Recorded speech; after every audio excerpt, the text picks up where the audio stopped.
Thank you very much for your patience, Professor Yanesh, and so a very wonderful patience. And I would like to explain about the groups of the Muslim Pathan that came to Thailand at the time before 1866. First time before 1866, there came totally 45 members from their hometown from Banaka. In 45 members, ladies only 4 and 41 is gentlemen. They came together. And when they came and they settled down there in Kantang city in the province in Andaman Seaport is nearby. They came, like I already mentioned that from Calcutta, from Malaysia to Calcutta and to Binyam and also to Kantang.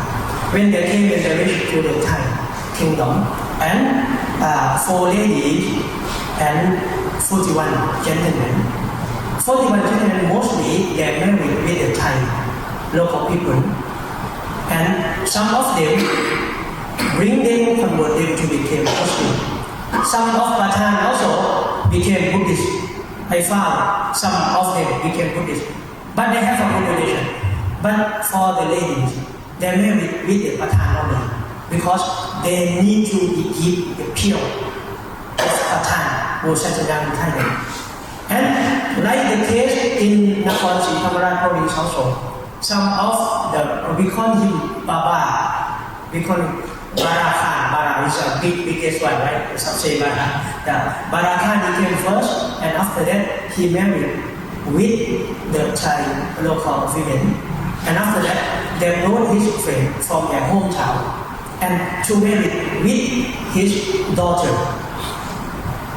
The first generation, most of the Pathan, they married with the Thai local.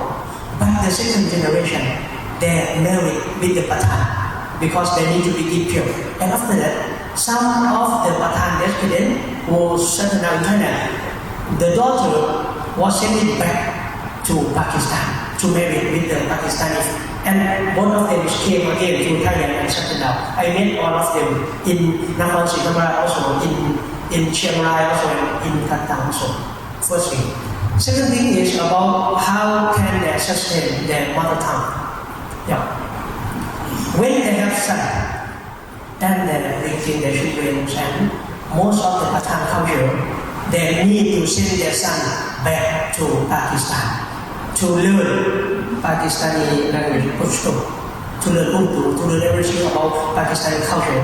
They send them back, and also most of them married with the Pathan women. Most of them send them back to study in Madrasah, just like in Lahore, just like in driving or in somewhere else. And after that, they married and they brought them to Thailand. The son sent to study and became Maulavi or Maulana or something like that. And for the daughter, I met in Hat Yai city some ladies from Narathiwat province, and she came to be the teacher in Hat Yai city. And she told when she was still young, just like 9 years old, her father sent her back again to Pakistan to stay with the family. And after that, to find someone to marry, and both of them again back to Thailand. The second thing. And the third thing is about how can they sustain their culture. Like already I mentioned that they import about Mura buffalo and to do some like their business.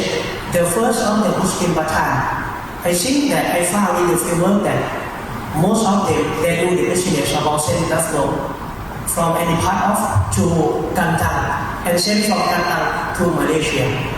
Yeah. And also they have Mura buffalo for China, Pakistani China. Yes. And they serve them, they show their identity, Pashtun Wali. Everyone will come and they need to serve us about Pashtun Wali that means I don't like Pakistani China. I am still in Thailand. I was in India. I studied there. And when I cook and do some tea, I said that this is Indian tea. No, we don't know Indian tea. We know Pakistani tea because of it famous. And how the different?